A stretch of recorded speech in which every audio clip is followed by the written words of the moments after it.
Hello and welcome to Girl Awakening YouTube. I'm Jaali Hendy. And I'm Amanda Parker. Enjoy this episode of Girl Awakening in all of its vulnerable sacredness. And remember to subscribe and share.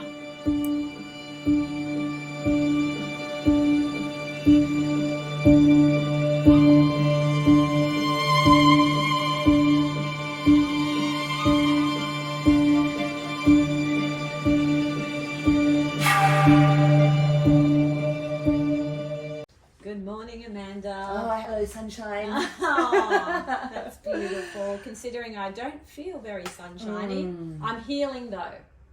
You are healing, yes. And as you were joking a minute ago, experiencing all the ascension symptoms of these solar flares that are going on in the world. Yeah. And you can make a joke about it, but energetically stuff goes on, and we're not immune to it. Absolutely not. And I've been very conscious of the way I've been talking about it, because I want to say I'm so sick, and but there's another part of me goes, no, Joe, you're healing. Yes. You're just going through something, and listening to your body and supporting that, and doing what it feels right to go through the processes of healing. And the funny thing is, this is wild about energy, is that I've been working through it, as in physically doing my Sacred Sister project. So I worked Monday and I worked Tuesday, and both times felt amazing throughout the work and then afterwards. So it's funny where our energy goes when we're doing something for the greater good. Yes, we can step outside of that, the sickness or whatever. And then as soon as I left, I was like, I know. I was wishing this morning that I'd gone to Eden with Narelle and Bali and had goodness. That was amazing. It's another story. There's one next year. Who knows? Yes. But this morning we've got a very beautiful guest in that is very close to both of our hearts, in particular yours. Part of it. Yes, still bits, fragments floating around your body of being, and our beautiful Jaali Hendy is gracefully allowed some time out of her busy schedule to come in and share. We're feeling like it's a lot around where a lot of us are sitting at the moment. What's been going on. Yeah, absolutely. And as a mum, welcome, Jaali. Hello. Come in. That was great. That's fine. As soon as you guys started talking to each other, I felt like I was not in this room. That happened with Amanda and I. Fully zoned in. I was like, wow, I'd hate to be the third friend in the Yeah, that's what happens on our morning walks. We literally... Incredible. No one else exists. That's exactly how it felt. I felt like I was floating above you watching that happen. Come into the fold. I'm here now. Yes. And while we were talking, Jaali was playing with the water cards and I brought was. one for us. Oh. And I got receive your joy. I don't know which side of which means what, but it says all your desire has been granted, streaming in a divine flow to you. Beautiful. Which I keep getting that same message every day at the moment, so I'm not surprised. Yeah, and there's a turtle on it, which is a sacred. Yes. The way the shells are. Yeah. Who was it that told us about the number of the segments 13 in the shells and then the 28, and it was all connected back to the. Is it the Gregorian calendar? No, it's the Mayan or the calendar that we should be following outside of the Gregorian calendar. The sacred timelines. But yes, isn't it? Everything is all about trust at the moment, and just holding that inner strength and joy in the moment. I feel like I'm constantly being challenged. It's more testing now than ever, I think, but also the easiest to fall into. Like two ways. Yeah. Oh yeah. If you're with it, I guess. Yeah. And it's so wild having Giles here as my daughter, because we can take the human aspect out, or the mother-daughter aspect out, and look at it as just two souls on a journey. Yep. As we all are. But whenever I've had major changes in my world, Jaali's had major changes in her world. Completely different, but the same. And I think the last time we had Giles on, she was 19. She was in relationship, and she was about to go overseas to work with the relationship partner. And she's just come home after 2 years. Hey, 18 months. 18 months, yeah. Wings have fully grown now. Yeah. Fully being So we thought we'd get you back in to talk about You know, what happened All in the those? things that have How was Yeah. that? Let's start with the plane. It would be easy to ask how wasn't it, because I felt like there was so much that happened. Which is so interesting, because I haven't felt like I could talk to anyone about it since being back, because it's so hard to like have another complete world away from the world that the only world you've known. Do you know? Like over there was, I mean, I obviously moved over with my partner at the time. Sorry, can you just start for our listeners? Where's over there? Oh, Japan. Yeah. I moved to Japan. Completely different culture as well. Yes. Yeah. So I moved there without like any really much understanding of the language. I mean, I thought I did. And so I got there and I was like, I have no idea what anyone's saying. But that was beautiful in itself, because I got to learn a new language. But yeah, moved to Japan last December of 2022 with a partner that I had met 3 months prior to that, which is funny in itself actually. Didn't even think twice about that really. But we split up about, I think, after 5 months being there. So the remainder of my 13 months there I was by myself, which was exactly how it was supposed to be. But tell us about that, when you first realised that. Oh God, it was first realised that I was alone, or first realised that I needed to break up with my boyfriend? Well, probably you were feeling alone when you realised you needed to break up. Oh, it's actually funny, Mum, I don't even know if I've spoken to you about this, but it actually began as soon as I took the plane over there. Wow. And I said goodbye to everyone, and we were on the plane. Oh God, I'm going to be so honest here, which I haven't admitted to anyone. But I just love you. can I swear on here? Yes, That's you fine. Yes. He was being such a dickhead to the flight attendant when we were on the plane, like a right out cunt. Like it was Really that bad. Picking that one out. Bleep that one. The That's okay. star, when she said the star. Yes. Probably not that word, but yes, any other word. Just bleep it. Okay. It's funny how that kind of behaviour is so, what's the word? It creates such an energy field, doesn't it? Oh my When you're God. witnessing somebody behaving who's in service to you, Yeah. being an asshole. I think also for me, because my career has been in like hospitality, Yeah, serving yeah. people, and it takes you out.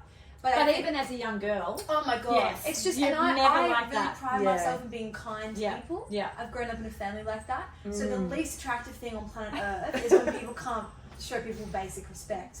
But I think that there's also a big part, it's like half that, and a lot of it also is like me being completely embarrassed. It's like an ego thing. Yeah. Like other people, I'm associated with him. Yeah. It's like, but yeah, and I think as soon as I saw that, which I had seen before but chose to ignore, and then I realized that, oh no, now I'm actually with this person without anyone else, and it's just me and him. I don't know anyone else in this country that I'm moving to, and I've chosen this the person I want to be with. And I could not stop crying, like literally, like sobbing my eyes out On the plane. On the plane, and the worst part is I was in the middle. We were in the middle rows of this big plane. So there was another young guy next to me that was also moving for the season, and so I was like, we're wedged in between each other, and I was so embarrassed that I had a blanket on my head. No, I shouldn't be laughing, but It's definitely a Sandra Bullock movie. I can see it now. Oh my God! I seriously Was don't your think I life stopped like crying for 2 hours. because your life was just flashing before you. Oh Like, yeah, what have I it done? finally came to my senses Yeah. that I had done such a big You had thing leaped. with my life. And you're 19 years old on the plane, ready to go and live a life with this person that you're like, ah! I like the way you said that you didn't have a buffer around you, like your brothers or other friends and things like that. It's just this person now. It's just this person. And yet I literally like sobbed and sobbed and sobbed. I baby. reckon maybe like 2.5 hours. Wow. And I couldn't stop. There was nothing. I couldn't stop it. And I think after that I was like, you know what? No, I blamed it on, oh, you've just left your family and you've left all this. But I don't think I ever really cried for missing my family. Because I knew You like, take them with you. I never felt distant from you guys in any way. Even if we didn't talk for a while, it was like I always knew you were there. Yeah. But then even after that, like we went and stayed with his family when we were in Japan before we moved to the place we're moving to, and he would be like hanging out with them, and I would sit in his room just bawling my eyes out, and I could never explain why. At the time, I didn't know why. Yeah. Because I thought, I've just moved here and all this stuff, but it was like really intense crying too, like from my guts, you know, like kind of almost screaming crying. And I remember that all I wanted to do was call you mum, but I was like, I'm not going to call her because I'm going to freak her out. She's going to be on the plane. That's what I thought. And I was like, and I also had this part of my ego that was like, no, you've made this move. And you're going to be strong. Yeah. And you're not going to let anyone know how weak you are. Like you think you fucked up. Which I hate to say, Mum, I think that's your energy for that. I will not be a victim. I will not. That's so funny. Anywho, it's intense though, isn't it? Because like you said at the time, when you have that intense emotion, you can't really attribute it to what's happening around you unless you get into a really big state of projecting out on that person in the next room. Yeah, exactly. And that isn't where you were sitting, was it? No, 100% not. And I think even at that time, I was 19, so I had little ideas of what my intuition would tell me. I didn't realize that my intuition would be fully giving me a feeling that I was so blind to, you know, what it meant. And I mean, now I know, and I trust my intuition more than anything else, and know that a lot of the time I'm going to feel something before I know it. Yeah.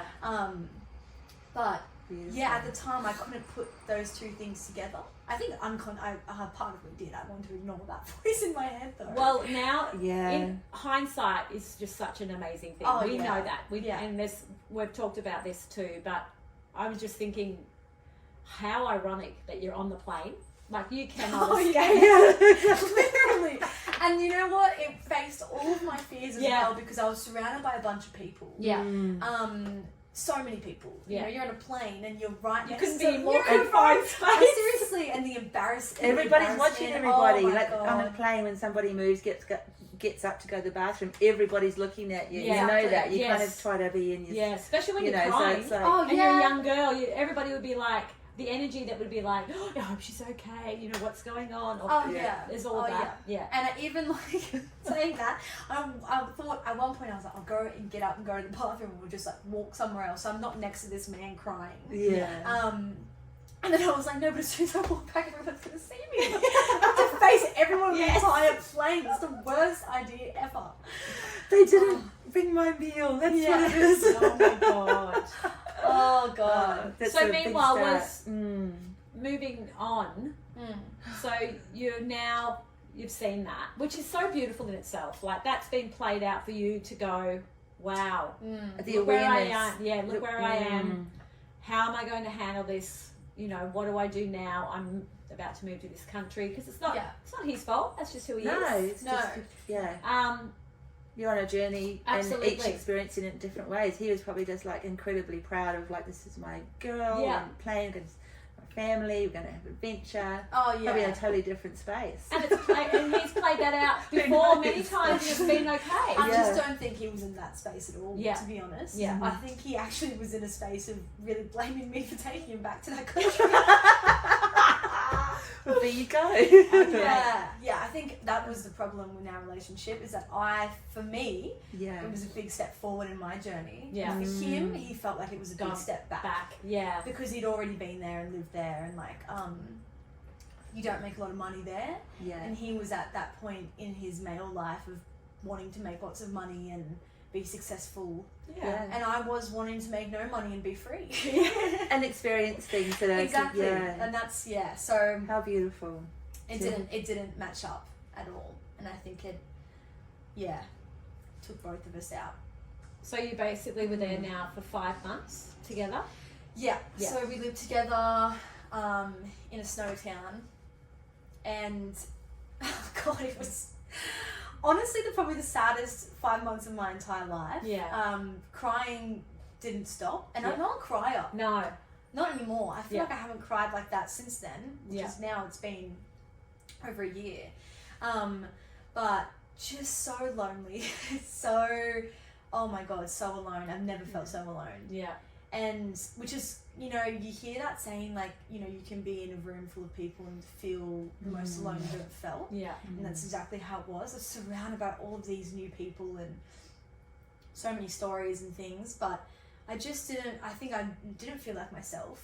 I felt like of course I didn't feel like myself because I wasn't admitting to myself how I felt, and I wasn't talking to my family, and I wasn't talking to my friends, and I was just really sad, so I didn't want to, like, even when I spoke to people, it just didn't feel, I felt like I was this facade of a person, which is why I never connected with anyone, because they couldn't connect with my, you know, picture I put up in front of them. That's a powerful moment just right It there, is. isn't it? Really, you know, and probably a lot of us are living that way constantly. Oh, yeah. You know, wanting to facade. have, Yeah. It's funny because I was just looking at a process to run with some high school girls the other day, the front cover, back cover thing. Oh, yeah, great. Which is really powerful, you know, Just that thinking what about- we put out to the world and what we hide. It's a very powerful process, and it's just what you're talking about. Like we all have like a front cover or a shop front that we put up that we want the world to believe is us. Yeah. And it takes so much away from you, which I didn't know. Yeah. You know, because I feel like my whole life I've had my family to ground me, even when I went to school or other places, which we've spoken about in the last podcast, and I wasn't myself at all. But it was like I had my family to remind me of who I was when I came home, or, you know, to pluck away that entity I had over me that was, you know, hiding who I was. Yeah. Being in a place where you don't have that reminder for the first time in your life, and the only reminder you have is someone that is a reflection of the things you don't want to be. Yeah. It was like I had no escape, and yeah. Wow, I'm really respecting you in that moment just for really seeing all that, because that's a very powerful realization to actually see through and just I guess love who it is that you really are enough to just sit in all that aloneness and not kind of just do what a lot of us do, where we just party hard. I mean, you know, you probably were having some fun and all that kind of thing too, but, you know, trying to take ourselves out in other ways so we don't see that because, or want to feel that, because it's, you know, it is a lot of pain, a lot of emotion, there's a lot of honesty, rawness, and all the things that you're just saying. So, you know, to kind of hold space in amongst the facade for that to unravel as well, while these parts of you, these dualities are going on. Oh yeah. Yeah, it was all one, it was like 5 months of the universe punching me in the face with a bunch of lessons. Yeah. And just subtly. oh, it was, yeah. One to the face, one to the ribs. It was like the universe was like, why don't you know, let's just speed this up and give you a couple right now. Yeah. And then you can have a good, you know, year and a half of not having any. How about that? Let's just see how that goes. See how quick you can get out of this one, love. And it was, 100%. For starters, it was like I had to be alone for the first time, because I felt alone before in my life, like when I was going through stuff when I was younger, and I felt like I couldn't talk to my parents about it. But this part felt like, for the first time in my young adult life, I was actually alone, and I had to get through this one without my parents sitting and chatting me through everything, or without the feeling of protection from my older brothers, or without my big sister giving me advice. It was like, this time you got to take everything you've learned from home, bring it here, and help yourself. Yeah. And I think what I got so lost in is that my partner at the time was not happy. He was so upset. Yeah. And, you know, sorting through so much shit of his own life. And I just thought, I'm going to help him. I'm going to help him, and I'm going to fix him. And I wanted to be, you know, that person for him. But all it did was just push me further and further away from myself. And while I kept, you know, talking to myself like it was all okay, and you know, like I'll get him through this, and then you know everything's gonna be better. It's just I'm just you know feeding off him a little bit. I think I was so unaware of the fact that I was just giving all of myself away because I didn't realize that I wasn't. I think my ego came into play and thought, you're fucking strong enough. Yeah. You've got enough love in you to give to everyone. Yeah. I didn't realize that I actually don't. Well, I think that's one of the biggest misconceptions of all, is that when we're in it, for some reason we start to look outside of ourselves. Not for the fulfillment, but feeling like we have to then fix everybody around us. But I think what's really occurring is this call, this higher self calling of help me. Yeah. But we ignore that and we think that it's coming from outside of us, where we can't really help anybody, can we? Until we're, No. It's like actually EK was telling me, my best friend EK, she was telling me a saying the other day, and it was like you got to fill up your cup so much that it overflows into someone else's cup, and that's the only way to fill someone else's cup. Is to love yourself and be in your, you know, flow and alignment so much that, and it's so powerful that it just naturally brings everyone else with you, and you know helps them move forward. Absolutely. I think we're being taught though. I think, you know, it's part of maybe another program. I don't know, but that, you know, you always look after everybody else around you. Oh yeah. First. You know, kind of thing. It's a weird one, but we're realizing now that we cannot. The word selfish is a lie. Yeah. Absolutely. And I think also if you know, like, I'll say if you're a healer, but I think all of us have an aspect of ourselves that are at different times of our lives, if not for some people the majority of our lives, what our calling is, or a bigger expression of ourselves, where you want to reach out to other people to help people. It's a part of your nature, but then that also can become a distraction from addressing stuff within yourself, and you know, like, and it can be a safe place to be where you're over there helping someone as opposed to filling your cup. 100%. And that's, It's actually really great that you guys said that, because I think something that I've been battling with since I broke up with my partner is that I found a part of myself that didn't want to do that anymore, didn't want to people please or give myself away to help someone else. And became in a way selfish, and I've never been like that. And I've really started regretting, am I a bad person? Like there's moments where I'm like, no, I don't want to put my back out to help you actually. And I've been like, oh my God, I'm selfish. Like I don't want to help someone else. I don't want to, but it's not in that way. It's more so like, I finally realized that putting myself first is the most important thing. And the people who stick around and are still in my life, they're still going to love me. They're not going to see me any differently because they're also doing that for themselves. They're on the same terms. Oh yeah. So it's the equal playing field. 100%. And you can just ride your own things together, you know. Like I've got another best friend, Eve, who's doing the exact same thing I'm doing, but different. I've been doing snow life and she's been doing boats and ocean life. And we barely talk because we're both so busy in our own lives, but we're both doing things purely for ourselves. And whenever we talk, it's like I talk to her and it's like this, oh my God, it becomes inspiring. Oh my God, and that's exactly what we do for each other, and it's beautiful. And it's so nice to have a friendship like that. I mean, I've got lots of friendships like that, but it's nice to see. It's nice to talk to her about it because it reminds me, oh my God, I'm not a selfish bitch. For not constantly being there for everybody else and, you know, loving myself and being there and doing what I want to do, because that's what makes, you know, my heart set on fire and my soul feel alive, and, you know, I feel like I'm fulfilling my purpose. I think that's who we are becoming. I think that's more of the new earth. That's what I believe. I believe that, you know, first of all, there are no victims, you know, in that world. There's no victims. And that, you know, the more that we can become the best version of ourselves and find our true essence of who we choose to be, or what's been chosen for us, if we look at it that way, we become the inspiration for those around us. and people want to actually be in our space because it's not like they're sucking or drawing anything from you. They're feeling that the true essence of who you are, and it's inspiring to them. Yeah. And I think that's who we need to become more of. I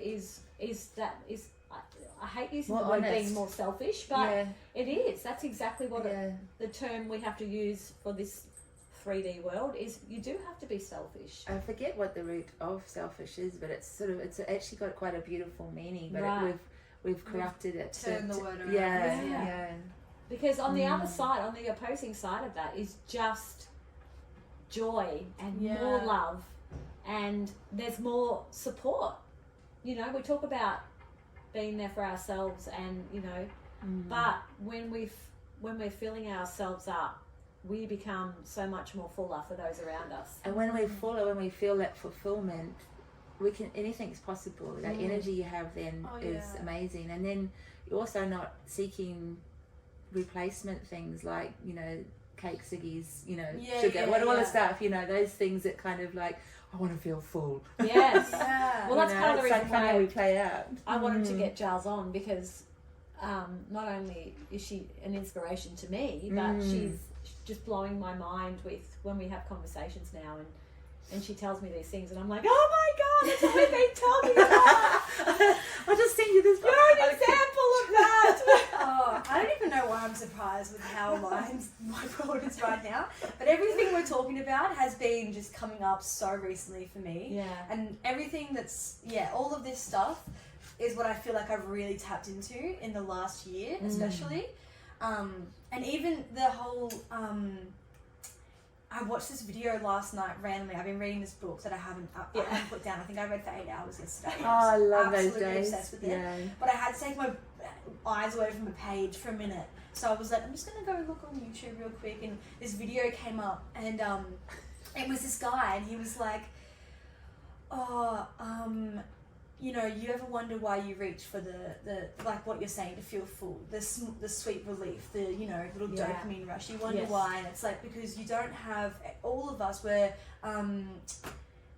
creatures of narrative. I think that's what he said, creatures of a story. We want to have a story all the time. That's what we want. We need to have purpose. And when we don't have purpose, or we don't have something that makes us feel and flow, or, you know, like our life has something to it, we reach for things like cigarettes and cakes and sex and all these things to make us feel like we've got a bit of excitement in our life. And he was saying, if you want to give up the cigarettes, if you want that to be your last pack, don't go out and buy cigarette gum. Go out and find something that makes you feel alive, and something that you can follow every day, and something that gives you a story. And I was thinking, that's like, awesome. That's so true, because a lot of time I used to reach for validation from guys, or drinking, or drugs, or cigarettes, or whatever it was. It was because I didn't have anything that made me feel like I was worthy in a way. And now that I've tapped into this place of like, which is so simple too, it's not like it's hard, it was just doing what feels right to me all the time. And surrounding myself with people that make me feel good and inspire me. It's now like that small little realization has just put me into this whole world of opportunity, and everything comes so easily, and nothing feels out of reach, and nothing feels like it's out of my ability, and it's like everything I want to learn I will, and anyone I want to meet I will. I'm going to go for it. I'm going to go climb that mountain. This is what happened when I spoke to her, right? I rang her one day, and it was like, it's epic. It was epic. It was like, you know, a mother's dream. Not that I don't want to, you know, label the whole thing. We want our children to be happy. We want our children to be happy, full stop. And I rang Jaali this one day, and she said to me, Mum, I've worked something out. And I was so excited. I didn't know what was going to come out of her mouth next, but I was so excited. And she said, you know, this whole beauty thing, you know, where beauty comes from the inside, you know, it's so simple, but it's so fucking true. She said, I've just been dressing how I want to dress, not worrying about, you know, who I'm impressing, or I'm just dressing how I want to feel. And she said, and I'm, you know, my hair's messy, or and I'm not putting makeup on, or whatever. It didn't matter whether she was putting it on, not putting it on, doing her hair, not doing her hair. she said, everything happens from the inside. And I was just listening to her and I was like in tears, crying my eyes out. Missed out, thinking, fuck, she's finally realised it, you know, like, and as she's saying it, I was awakening, it was awakening something in me too, you know, like, because I've been on the same journey in the last 2 years, realising that until you love yourself fully, you cannot love another person. Oh yeah. And I used to think that was the biggest cliche ever. Yes. When someone would say, "Oh, you gotta love yourself first." Yeah. You gotta love yourself first. And And I was like, "Oh, What is it? It's just, well, I think I'm broken in mind. I've got it. Yeah. I used to completely think that was a cliche, and now that I've been there, it is so true. And even now, I feel like I love myself so much more than I ever have in my entire life. But I'm not ready to love anyone still. You know, like. I don't think I guess that's not where I'm at right now. But I also think I'm still recovering from so much. Yeah. And so there's so many little parts that still need to be, you know, healed. Partied. Well, you've got a lot of people in your life, so there's, you know, like you've got interaction and connection, but it's beautiful to have that little bit of space around yourself where it's not a reflection from, you know, an intimate partner, it's a reflection of yourself that you're working with for a while. I think it's funny because going back to the partner and the breakup, as soon as I decided that I wanted to actually break up with this person after 4 months of hell, really, there was just so much that happened. I don't even know what to talk about it. It's just a whole bunch of bullshit, really. Just like typical acting out stuff. You know, cheating and all the rest, and me being absolutely crazy by the end of it. But I finally had a moment of reflection as I was like looking at my phone, crying my eyes out because I just had a couple nights of horrible fights with him, and I was like looking at my phone and I was like, I don't know who to call. I don't want to talk to anyone. No one knows anything. I hadn't spoken to anyone. No one I lived with, because I was hiding this whole big secret because I didn't want, because everyone loved this person and behind closed doors he was really nasty to me. But he was great at making everyone else love him, and I thought I'm going to be that crazy bitch that says my boyfriend's an absolute asshole to me and no one realizes, because why would they believe me over him? I'm the one that hasn't gotten to know anyone. I'm the one that's been hiding in my room every night instead of going out. And so I had this realization of like, oh, okay, I'm felt really alone because I am alone. I haven't even told anyone what's going on, and I don't want to be like this anymore, and I don't want to look at myself in the mirror, and I felt so ugly. And I hated who I'd become, because I'd become this crazy bitch who would go through his phone, and I was so self-conscious of any woman that would even talk to him. And I was like, oh God, this is a horrible feeling. I'm jealous all the time. I feel ugly on the outside and the inside. I've come to this country to learn more about myself and to explore a different place. Hello. And all I've done, and all I've done is sat in this room and felt sorry for myself for the last 3 months. I was like, this is not me. And I remember like feeling this rise inside of me, like this feminine rage almost, that was like, no man will make me feel like this ever again. God, it's just gone. And it was, the little girl inside of me was like, no, this is not you. You're going to stand up and you can do better. And I think, like, literally the next day I was at work, the word Southeast Asia popped into my head. I don't think I've ever thought about going backpacking before in my life. I never thought I'd backpack. Yeah, who does these days, but it does. Yeah. It does happen. I didn't really know what it was, actually. I just thought it was like a bunch of dirty hippies. How can you travel with just a backpack? That doesn't seem enough.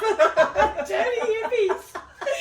That's what you are. What are you talking about? I know. That's the funniest part about it. I got there and I was like, I'm a dirty hippie. I feel so badly.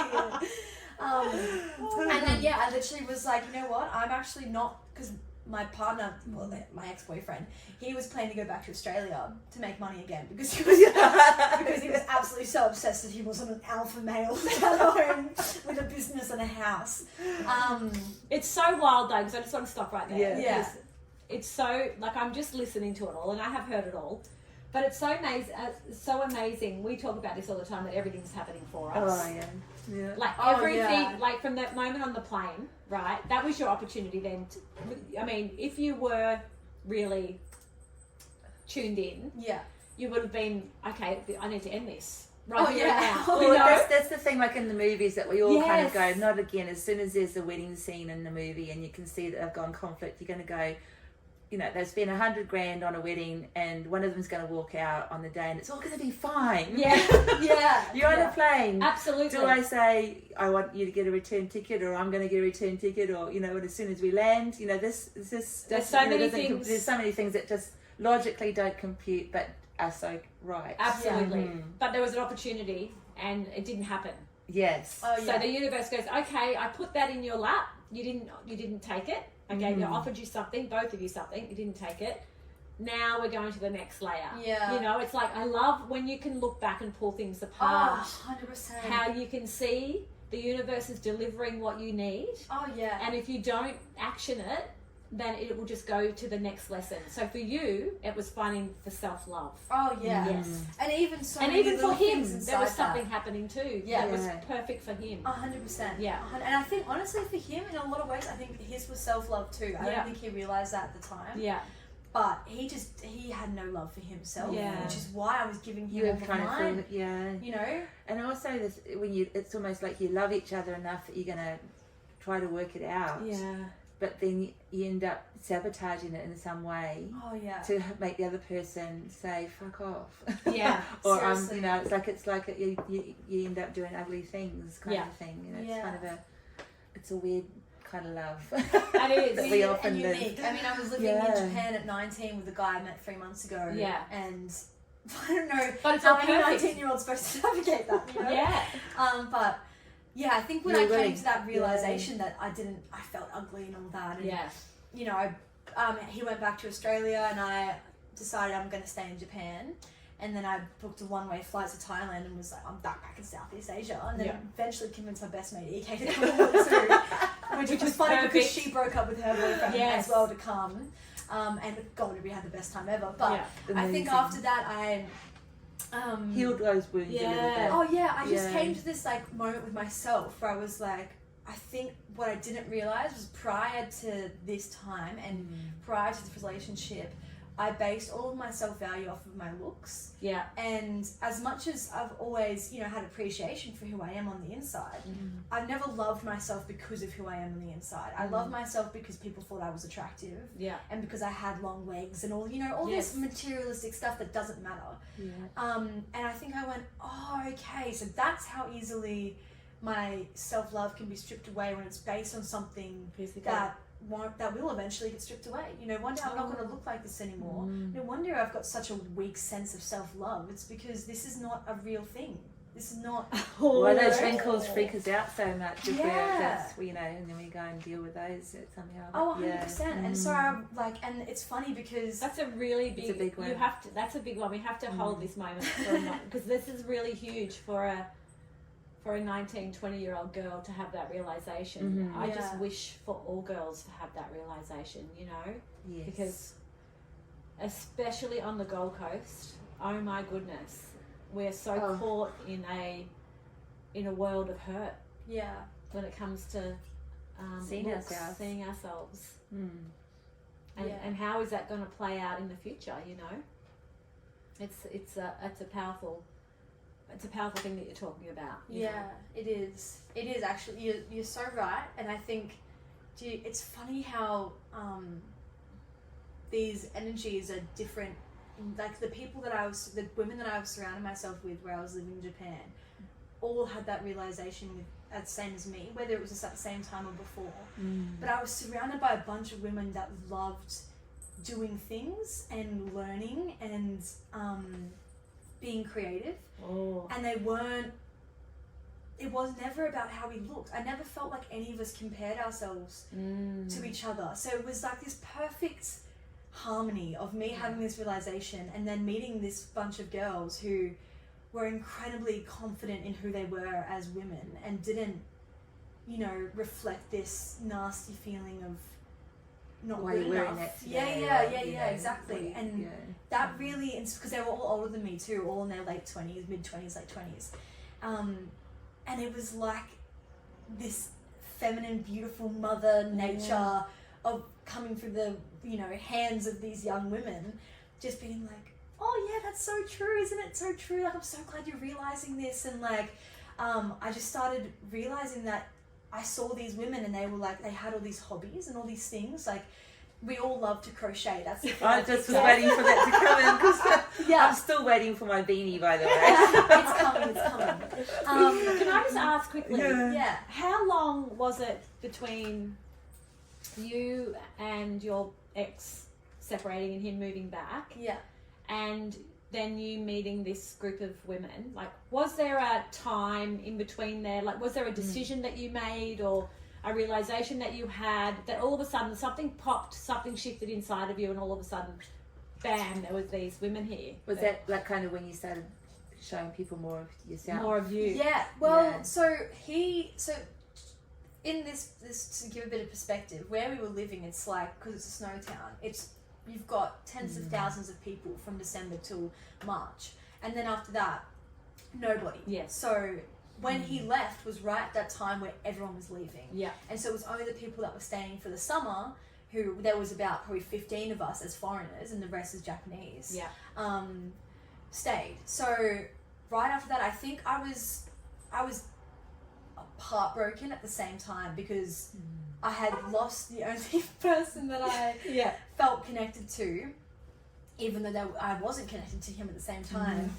And yeah, and also this big freeing feeling off my shoulders of, okay, this is where it begins now. You know, like you've made the decision. This is the fun part about this, is we get to learn what you're going to learn from the decision you've made. Yeah. Which is to love yourself again, and to explore and to feel and to be free. And so that was the decision you made. Yeah. Okay, that's what I think I was kind of going for. So because I think, you know, just in saying that for our listeners too, and for us listening, a decision is a powerful thing, because a decision is where we're putting something out to the universe. Yeah. And the universe will always deliver if we're asking, you know, and that's where a powerful decision starts. That's why I think I wanted to ask that question. yeah. Well, I think I had briefly met those girls the month before I left for Southeast Asia. Okay. But at that time, it was a lot of hanging out with, like, who became one of my best friends, Paul Curry. If he listens to this, he'll love that I mentioned him. Paulie. Hello, Paul. We love you, We call him Paulie. Puppy. Puppy absolutely looked after me. Yeah. He's hitting 30 now. Yeah. And being a Mature. beautiful Scottish man. Like, seriously. Yeah. He was like a big brother to me, and so just loving. I just have to mention him quickly. It's funny how the angels appear. Yes, when they I Oh love my that. god, he was just so good. Yeah. And also such a reminder of, like, he would just constantly remind me how much he loved me and how cool I was and how he thought I was the coolest 21-year-old. You know, he was, awesome. I love So at that people who are time, abundant like that, just in recognizing others, and it's just free. and you know what? He was also, I think, the person that rubbed off on me the most. He looked after himself first. But he was still the most giving and caring person that I had met. But he put himself first always. You know, and he didn't let people walk all over him or disrespect him, but he gave so much love to those that, you know, did respect him.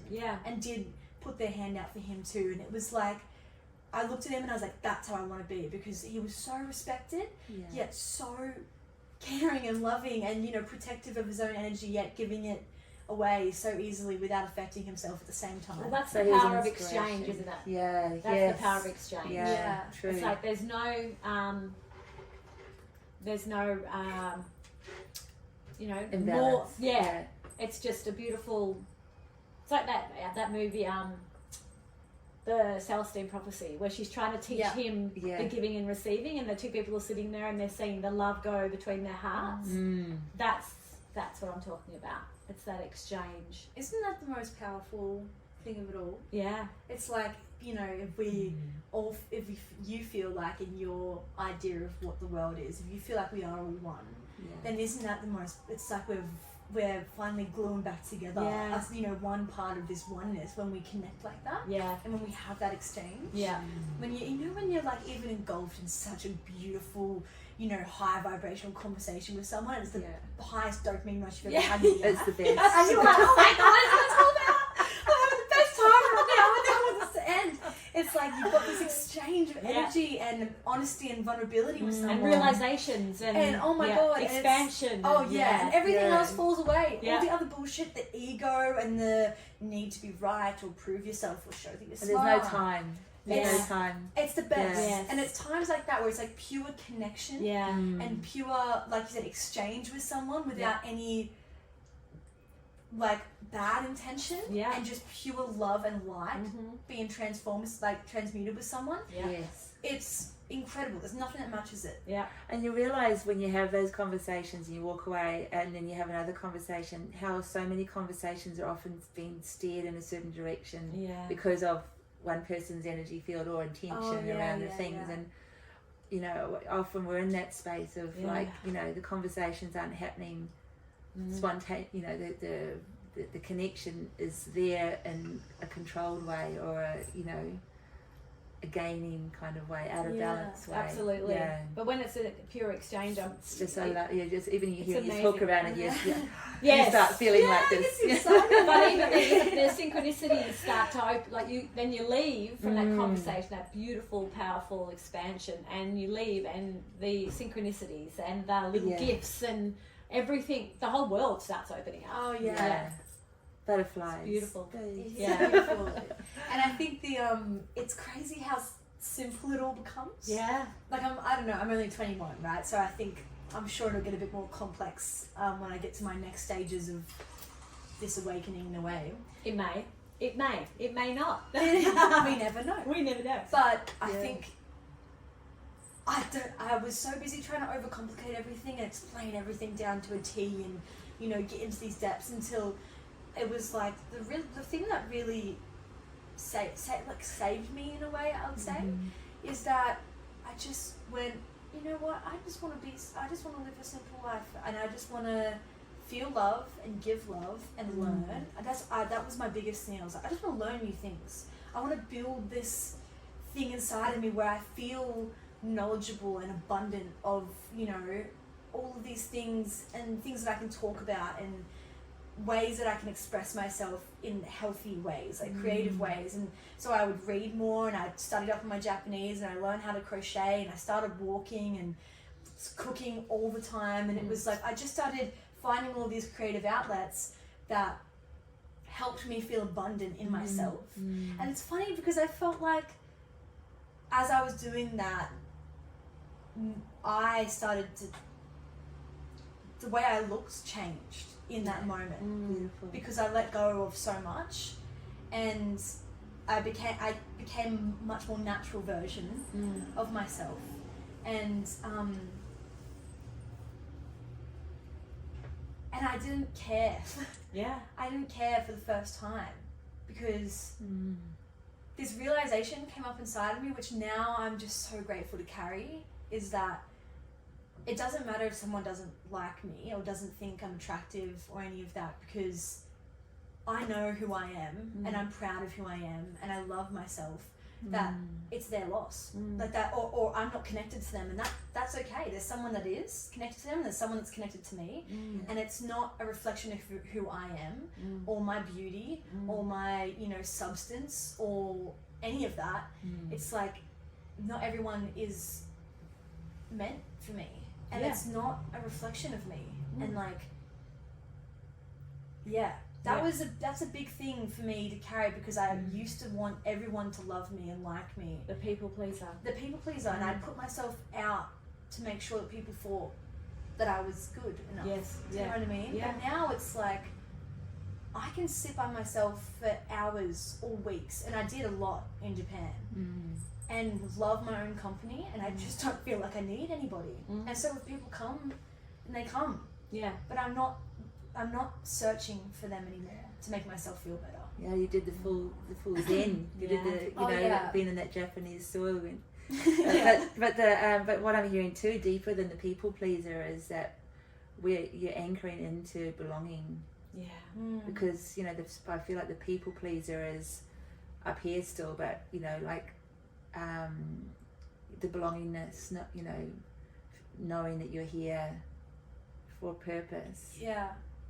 Is taking form, and, you know, that really being present in your own space and knowing that that's contributing something, anything, and it doesn't matter what it is, but you're contributing yourself, and your colours are in that. Not, you know, you don't need to create other.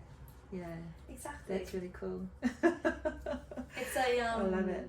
Yeah, it's just, I think I'm now, after all of this time, the last year and a half, and all of these moments, so many moments of just utter joy, literally felt like it was coming out of my ears, you know, of feeling like, oh my God, this is what it's all about, and I'm here, and I'm feeling it, just like, this is better than every drug I've ever taken, like, oh my God, sitting on mountainsides and looking at sunsets and feeling this, like, holy fuck, this is what it's about, and so, oh my God, and I remember,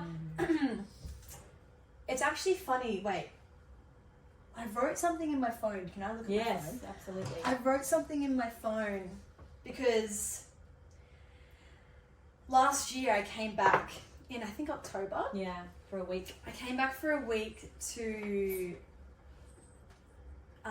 visit family, and I was on the flight back and I was having a cry because I, you know, at this time, I'd just come back from Southeast Asia. I'd met this beautiful group of women. I'd started crocheting and all of these things, and I was really coming into myself. And I came home, and there was a lot of shit going on. There was so much shit going on, and I just was so upset. I was so upset because I was like, oh, fuck, the last couple of months, last 5 months or 6 months, I've been feeling so free and so connected and like, oh my God, me and my higher self, we're holding hand in hand, walking around going, oh, look at this, oh, look at that, you can go do that too, and you can talk to that person, and oh my God, you can do this, and you can do this, and the fucking world's your oyster.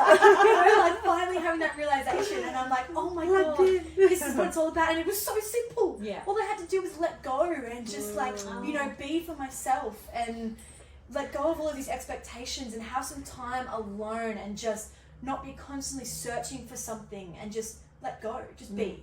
Like, that's what it was just being, right? And I was like, oh, it's so fucking simple. I've just, you know, obviously it wasn't that simple. I had to go through a lot of sadness to get there. You worked, you did the work. Hard. You did the work. And then I came back and I was like, okay, what are you guys doing? This is not what I've been feeling. Like, I was kind of wanting to shake everyone and be like, wake the fuck up for a minute. Yeah. You're so caught up in all the bullshit. I'm right over there, you want to come join me, right? And it was like, okay, I came to this realization. I was like, oh, okay, this is my journey, and this is where I'm at, and it's not my responsibility to try and get everyone there with me, and they'll have it at their own time, of their all, you know, whatever it is. And so I left feeling quite sad about the fact that, okay, you have to feel this alone, you know? But another challenge, maybe what you're saying is like a test to go, okay, so how committed are you to this? Like, not buying into the people pleasing or absolutely being taken out. Yeah. And so I wrote this, and it says, which I haven't read in ages. I haven't even read it since I wrote it, but I remember that it was here. And it said, I'm on my flight back to Tokyo from Gold Coast. I'm leaving everybody again, letting them go while I search for that feeling I've always craved. The feeling I felt as a kid, the freedom, the fullness, the feeling that naturally paints a smile on my face. The feelings I can picture when I listen to certain music. I can't truly describe it to the extent I can feel it. Just know that right now, that's my meaning to life. That's my reason to keep going and feeling. I will walk through 1,000 muddy trenches to have the moment where I stand on a mountaintop watching the sunrise, mesmerized by the beauty of our planet. The moment where I realize so much, where I free myself from my own limiting beliefs. That's where I want to be. That's why I'll continue moving, I'll continue growing and challenging myself. And that's why I'll leave the people that means most to me behind, and I'll one day be able to share those moments with the world. Oh, wow, that's beautiful. Oh, wow. Yeah, and I think we've been talking about this too, Mum, is like I came back and I forgot about that, which now I'm glad I reminded myself by reading it out. Is that you and Dad have been saying to me, like, the way you can help the people around you is by continuing doing what you're doing and what you've been doing this last year, you know, and you need to keep being that light, and you don't need to grab anyone's hand and pull them along with you, because that's entrapment.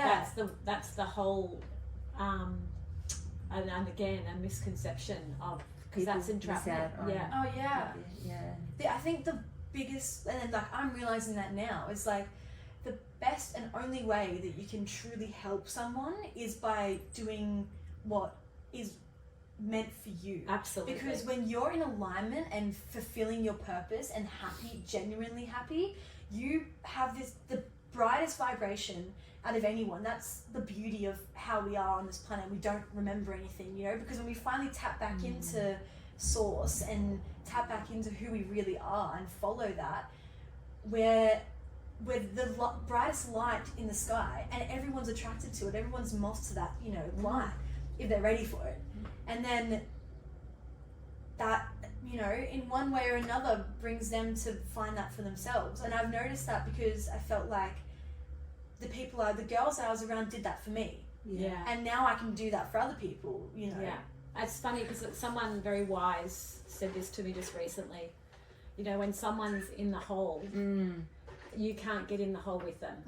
And that is the hardest thing of all, is because we want to get down and we want to feel miserable and horrible and, you know, desperate to help them. But you can't get in the hole with them. You've got to stand up on the edge and have a hand ready to help them out. But you cannot get in the hole with them. Or a nice warm meal waiting for them at the table when they climb out. Yeah, exactly. And that doesn't mean, you know, a lot of the time when someone that we love is going through a really tough time, you know, the human self wants to get down in that mud with them to make them feel better, but that's not how it works. It's really hard. It's really hard. I'm feeling it right now. Yeah. Especially when there's like fear involved, you know, for people's safety and things like that. You know, because, you know, there's so many different angles and things when of someone being in a hole. And like you were saying about your beautiful Paulie, like it just takes one angel to appear to create and your group of girls to create a different energy for you to want to step into that area. And like kind of what you were sharing around the moth to a flame, it's not because you're so amazing or whatever. It's an energy pull, isn't it? That person wants to come out of the hole because I can feel something, you know, like it, and they somehow they're touched, you know, in a way.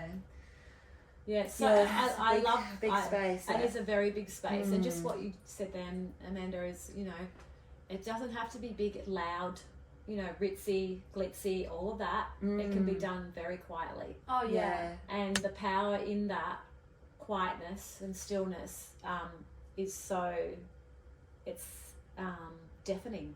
Yeah. In itself, you know. Isn't that? I don't know if you guys feel the same, but for me, when I feel like I'm in a really good place in my life, well, just speaking from the last year, being in a really good, happy place, the less I've wanted to show it off. Yeah. Like it's like whenever I'm not feeling good or abundant or like my life is really cool, I want to make it look cool for everyone else to see because hopefully that'll make me feel better.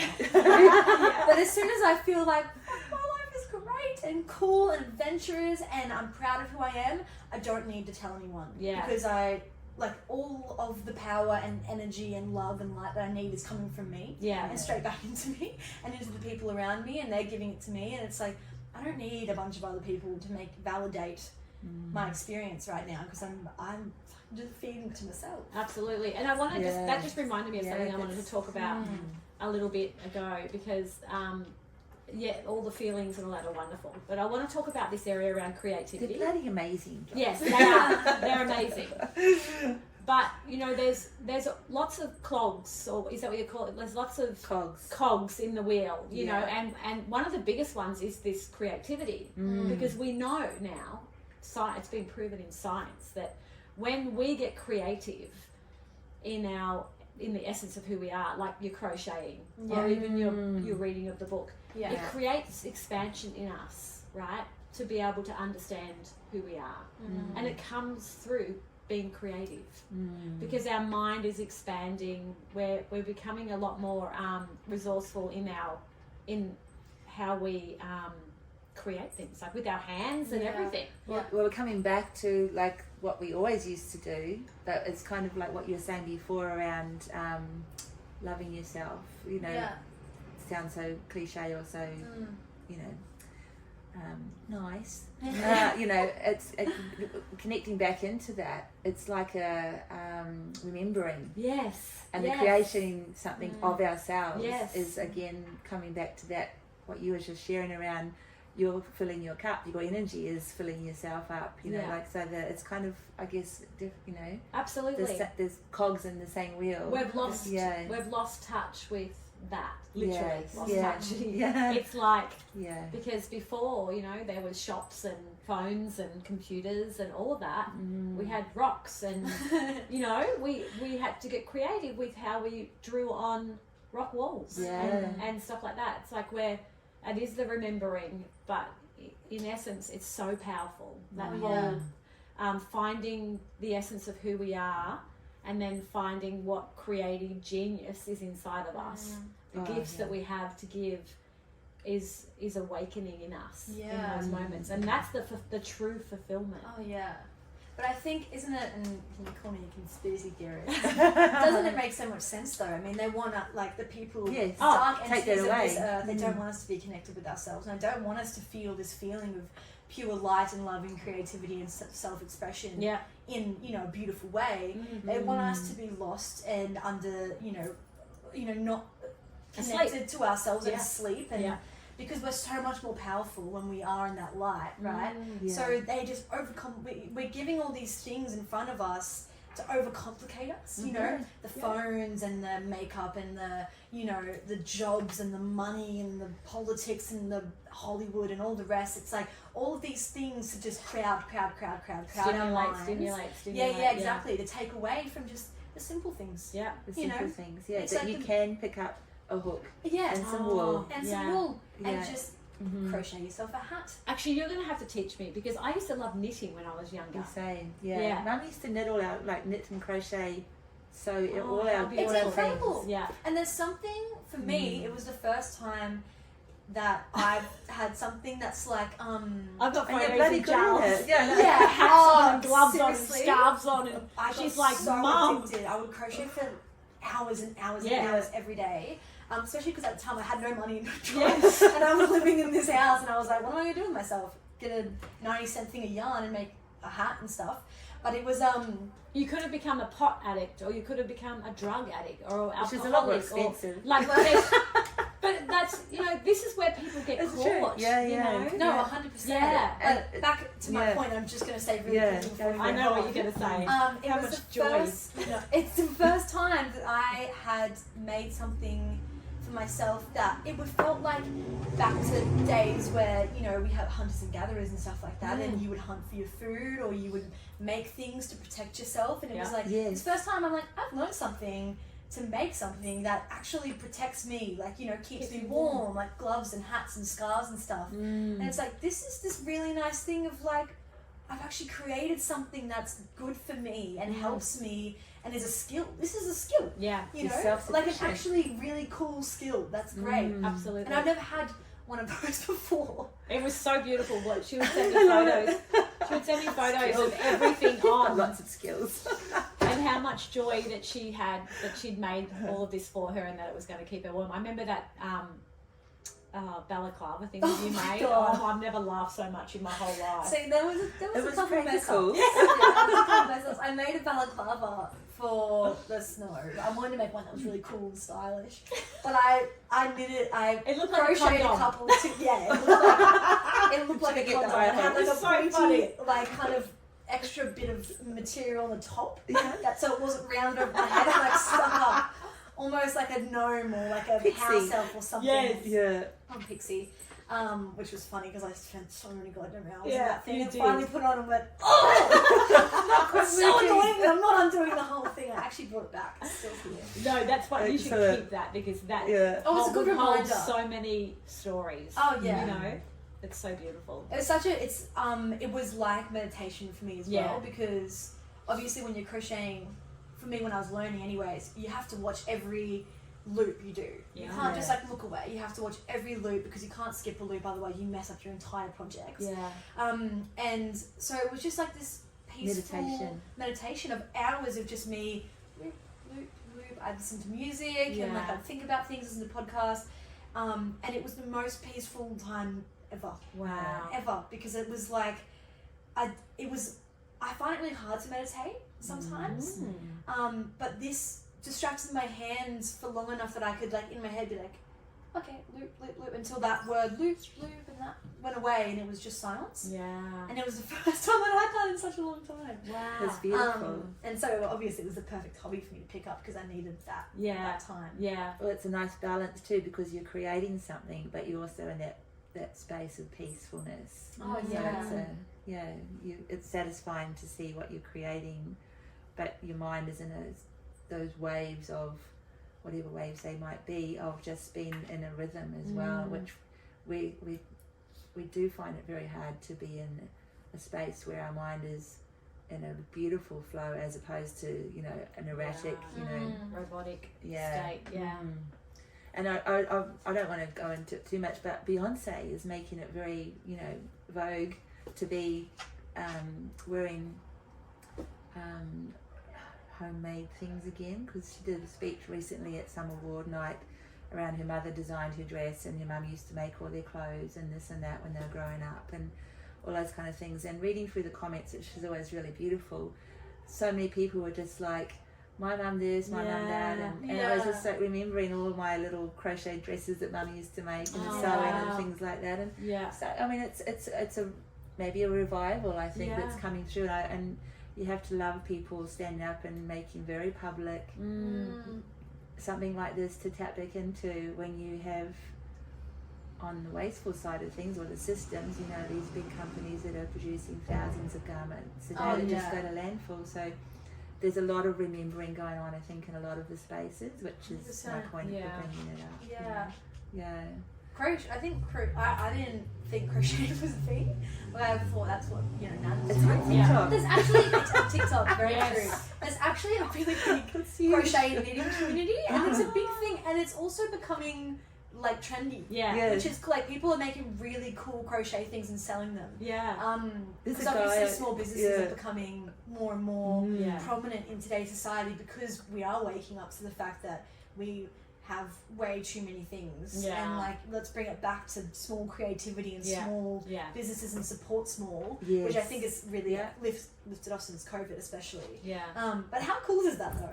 It is. As soon as my eyes opened to that, I was like, there's a whole other world out there. And things mean more too, like you're wearing that beanie, or you're wearing something that you've made, or a friend of yours made, or the person with the business down the road has made, and it means more to you, and it's again, it's the energy, isn't it, of connection. And I actually made a hat, and I met this guy when I was in Japan this last season, so like literally a couple months ago, and we just got on so well, and he was such a beautiful guy, and I was showing him my like crochet stuff one time, and he was like, this is so cool. And I had like, he was so impressed. And there was one hat that like I never wore because it wasn't for me, and he tried it on and he loved it, and I was like, why don't you just have it? And he was like, it was the first time I'd ever given like one of my pieces to someone, and he was like, what? No, I can't have it, you spent hours in this. And I was like, no, I never wear it, I'd love for you to have it. And then so he was only just visiting Japan, so he went back home, and I see on his Instagram stories all the time him wearing a hat. And that's the makes whole me thing. so happy. But I'm look like, at oh my god, I'm probably never going to see him again, but he's just taken Part his of you. picture with him. It's so beautiful. But he's taken that piece of your energy with him into his world, and then when he wears that, he thinks of you. Like, there's so much depth in the handmade, hand-created, whatever. Products that we get. Something that's made by somebody else just has. I know I've got a lot of pottery. And some of it I don't even know who's made it, but I know somebody has, because I can feel it. A cupboard of the kids' pottery that they made when they're little, and I just can't part with it. I use it for toothpaste dishes. I use it for all kinds of stuff. I'd be highly offended if you got rid of things I you know those cups that we made, like that we painted years and years ago. I still got those. The twins drink. We have tea out of them. I'm glad. It's very beautiful. They do give a lot. We have gone really quickly. We've moved along really quickly. I wanted to ask a couple of questions. Oh, go for it. No, you go, and I will. Yeah. I've got some too. I just wanted to know, where you are at now, Giles, and what you've talked a lot about what you've learned. All right. So before you do that, my one goes back to like the daily grind. So coming into this space of yourself and self-love. So how did that reflect, like, because you were working there and it's a big part of your life, because it enables you to be there and have the adventure as well. How did that reflect out into your working space and because that was great question. Big things happened really well, actually. I think, and self-work was a challenge. Actually, there was a lot that I had to, that almost the universe was testing me on holding to myself. But I went from like working for this restaurant that ended up expanding and turned from like a 25-seater restaurant to a 150-seater restaurant. Just slightly. Very proud of the two guys that were running it. They're awesome, two young Australian guys who were just absolutely killing it and doing really cool stuff. But I ended up being their restaurant, like their bar manager and supervisor, and then I managed their other bar downstairs called Holy Smokes. And big responsibility for a 20-year-old at the time, but also a really beautiful blessing and reflection back to me of like, I'm capable of a lot. It doesn't matter about my age. And it was nice to see that come from other people, you know, because I think they probably had their doubts. Oh my God, this 20-year-old's going to be doing this, but I think they also forgot about my age and other, but yeah, it was an interesting challenge, because I think for me going into that environment, being that position, more so being a 20-year-old woman, bossing around a bunch of people that were older than me that I also was living with and wanted, like, because it's such a unique situation during seasons. You've got people coming over for 4 months. You're all living together, you're all working, 40 to 50 hour weeks together, and you're hanging out and partying with each other every other moment you have. You're like, so it was hard for me to be their supervisor as well as be their really good friend, because I was fighting that urge to want everyone to like me like I used to. Yeah. And so I didn't want to be a dick to them at work, which obviously I would never be, but you feel like people are going to hate you for telling them things. Well, it's a fine line between people taking advantage of you, but you holding enough space that they don't have to do that. Yeah. Yeah. And I think I came to this kind of point where I was like, okay, looking back at the places I've worked and people that have been in my position in my last jobs, what have I wanted from them? And it's like, okay, I wanted support, I wanted understanding, I wanted them to, if I was doing something wrong, to come to me and help me do better, not make me feel like shit about myself or that I was wrong. And more so, I wanted to feel like they had my back, in whatever. And so I was like, okay, well, that's the person I'm gonna be. And so I think I did good at that. I mean, like, I tried to just support everybody and be there for them and not, I had to understand at the end of the day that these people are working 50-hour weeks and they're tired and they're not going to be on their best all the time and they're getting paid nothing and they're here for a good time, and just like I was the season before and just like I have been. And it was actually, I think I could have taken, in reflection, I could have taken a bit more responsibility, probably. Yeah. There's always room for that. There's always room for that. And I think in the service industry, it's, it's another, you literally are people pleasing, but but it's not people pleasing. It's like you're providing a service that make people happy and feel welcome. Yeah. And it's just that, and your team is a part of that, a big part of that, isn't it? Driving 100%. It. And I think I'm glad I did. I was hesitant about taking the role, but I didn't think at the time there was really anyone else, because I was the only returning staff member from the year before. So I was the only one that actually knew really anything about our systems. So I was like, I think I'll be helping them out by doing this, and I think it's a good opportunity for me to take a step up in my life. And just take a bit of responsibility, since for the last time over summer I've been just absolutely breezing past life. Have a little bit of order. And it was a huge test of me staying strong in myself and reminding of my self-worth and sticking my ground, because there's so many tests in that. Like one being one of the youngest people there, but being one of the highest in, you know, the leader. Yeah. But then also trying not to dive back into partying and, you know, validation from boys and dating and sleeping around, instead of sticking to my ground and holding that responsibility. And that's a tough gig. It's a tough pull, and that's a tricky space to be in. And and you know, acknowledgement to you for choosing that. Being able to say no. Being able to say and no. say yes and say no. Because that's huge. And honestly, I feel like I killed it. Yeah. Most of it, like I was like coming out of it, I'm really proud of myself by how I handled all of that, because I definitely slipped up a couple times, and there was times I wasn't totally true to myself. Yeah. And there was times I probably didn't do exactly the right thing.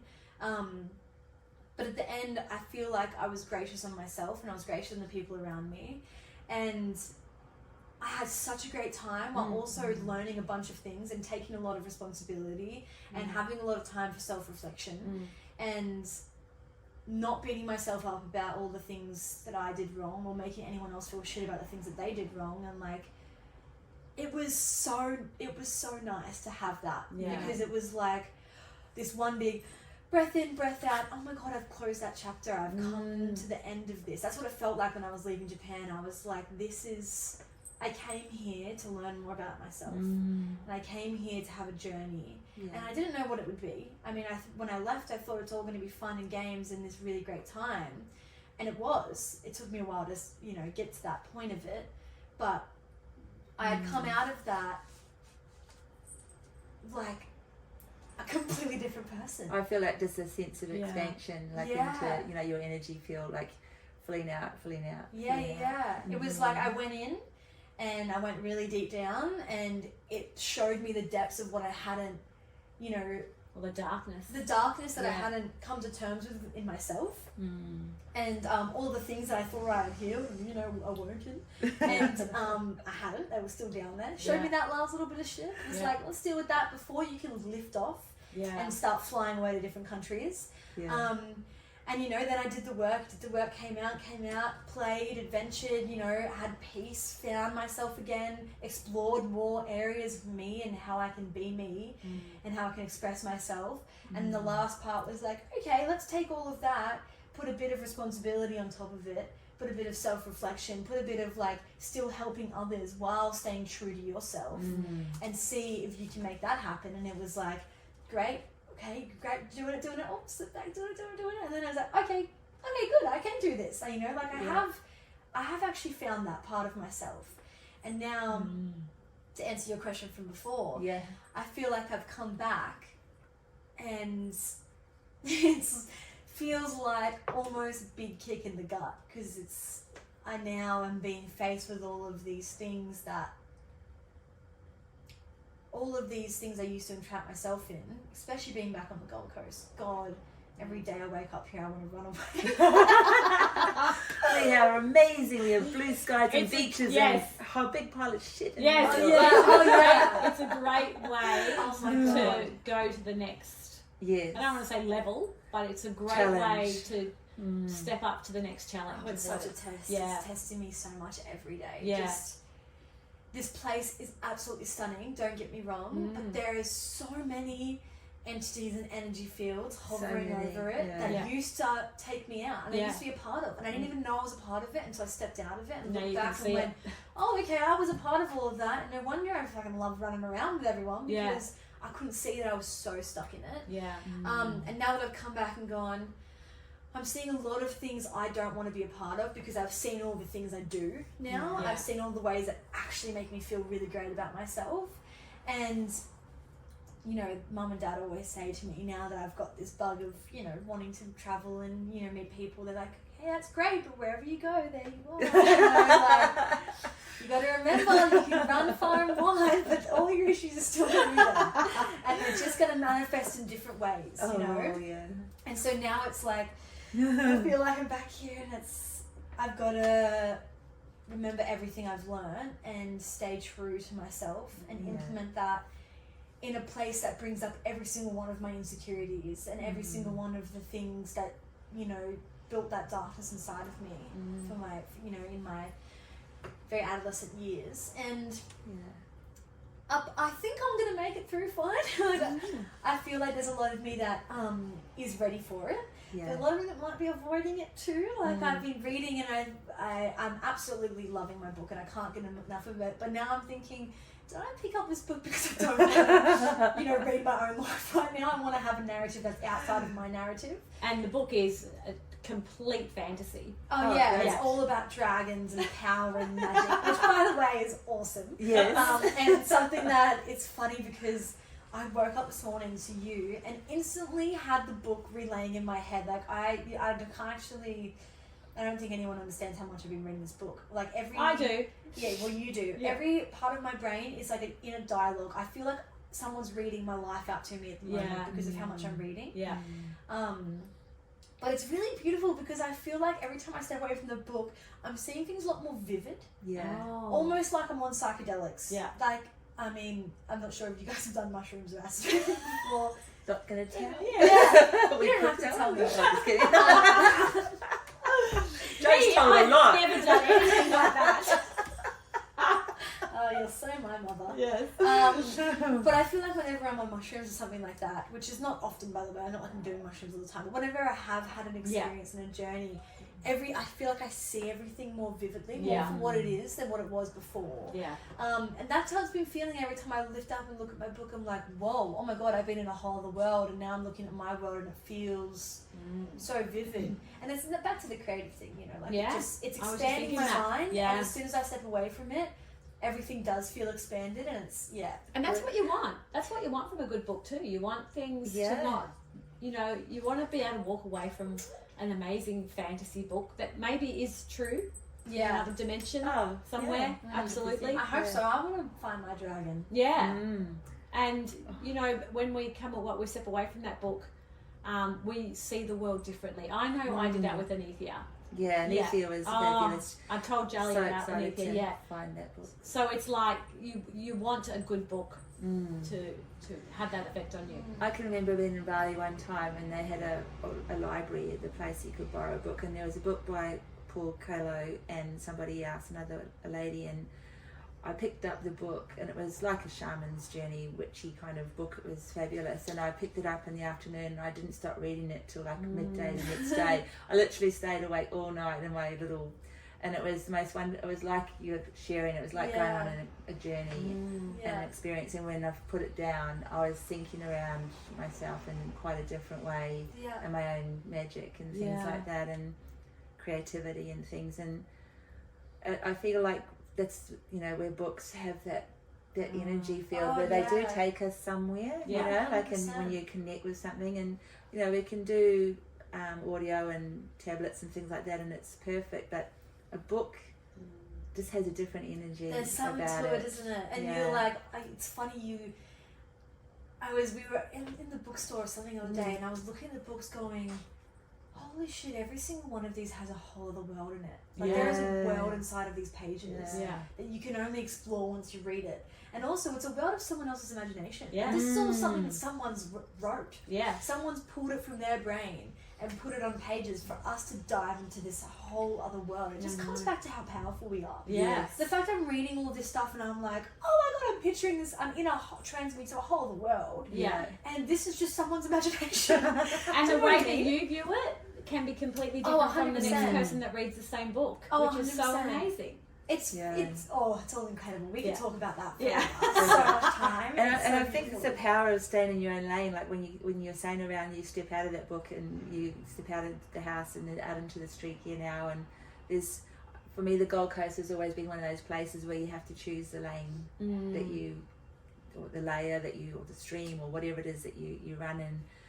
And that's that phrase, stay in your own lane, has just been so epic the last few years. Yeah. Thank you, Jodie, for showing that on us. But, I think hearing you say around when you come home and how you see all the different kaleidoscope of what's possible here and the entities and this and that's anywhere in the world, isn't it? But because this is our hometown and this is where we've got so many experiences and timelines running of, what our life's been about.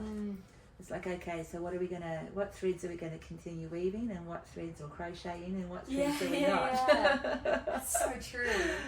Yeah. So yeah, very powerful time for you now to be just like feeling that you're ready to come home Yeah. for a while and see what that brings. Yeah.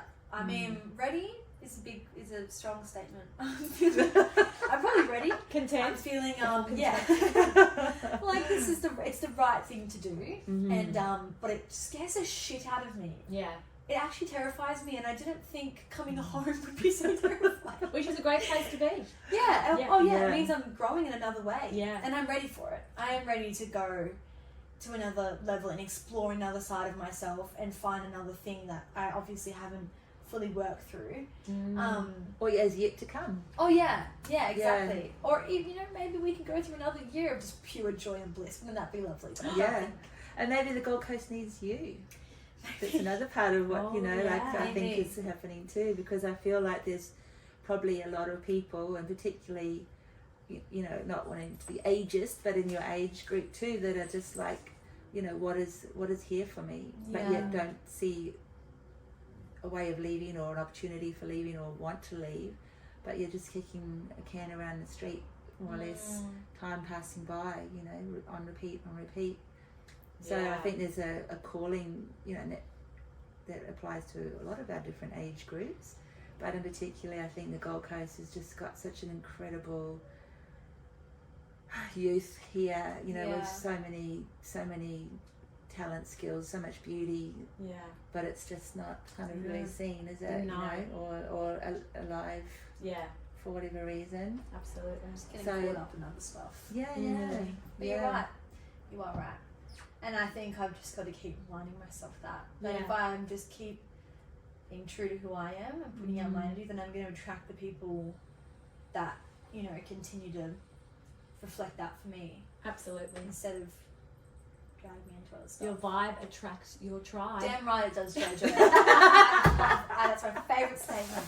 I remember saying to someone and they went, "That's a bit weird," and I went, "Well, you're not a part of my tribe, clearly." And you're reading the word vibe totally wrong. Yeah, exactly. And the word tribe. Yes, exactly. Well, Yeah. thank you so much for coming on today, my beautiful Jaali. No worries. Thanks for having Being me. so honest and raw Yeah. and just sharing all your beauty. Really It was powerful. lovely to talk about it. And thank you, because you guys have given me a big amount of self-reflection now to walk back and go, "Oh, okay, so that's what that was." You're welcome. Love you. Bye. Bye. Thank you.